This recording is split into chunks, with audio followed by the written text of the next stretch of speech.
I get asked all the time why I avoid flavored electrolytes, and here's why. Don't get me wrong, they're super popular, but here's why I avoid them. So many of these brands include flavors that are technically clean, but they include things like sucralose or stevia, which if you're on the carnivore journey, that might disrupt your stomach and digestion, and it most likely is going to trigger your brain to keep craving sweet.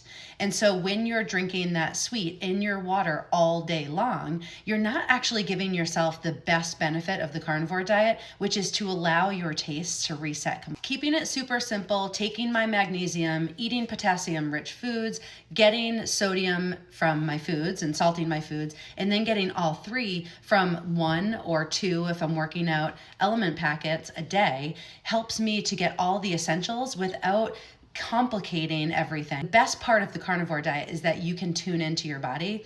And I just think things like this is just like a water drop or something that was sent to my husband in like a monthly box.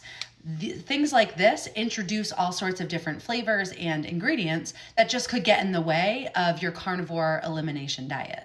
That said, if you are craving the taste of something, if water is just hard to get down because you just don't enjoy the taste of it, I encourage you to put actually a little bit of the unflavored in water, and it just kind of gives it almost tastes like lemon to me. It's just a little flavor. You can dilute this in your water all day long, but if you're craving the sweet and you're craving the taste of it, go ahead and use it. It's just if you're having cravings or bloating or digestive issues, I would cut it out. I've had clients that say, gosh, I couldn't just drink water. I need to have that flavored LMNT or whatever it is, the flavored Relight.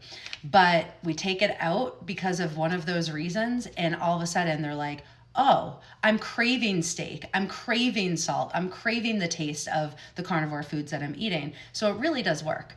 But here's the surprising part of the conversation, and me talking out of both sides, but that's because everything is personalized and customized on this way of eating.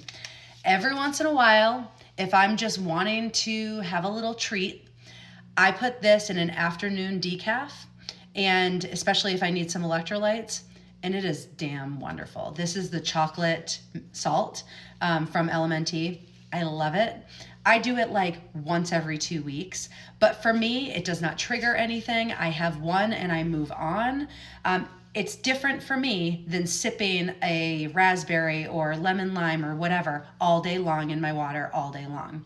It's like a one sweet treat and then I move on. The stevia doesn't seem to bother me. Now, I will say one thing that I have had, I'll show you. So Prime Protein, I love it so much, but I can't have the vanilla flavor of this. It is way too dessert-like, and when I make pancakes, carnivore pancakes using this, I have a recipe down in my feed. I eat the whole thing. I overeat calories, I overeat on everything, and I literally just start, the snack monster comes back, and I start craving all of the sugar again. So I don't do that, and I don't do the lemon lime or strawberry or any of those things all day long. This is the only thing that I do mindfully and with my eyes wide open every once in a while, and it's a great treat for me. Might not be for you, but if you love chocolate, I don't normally. I would rather eat a bag of gummy bears, but sometimes this really helps.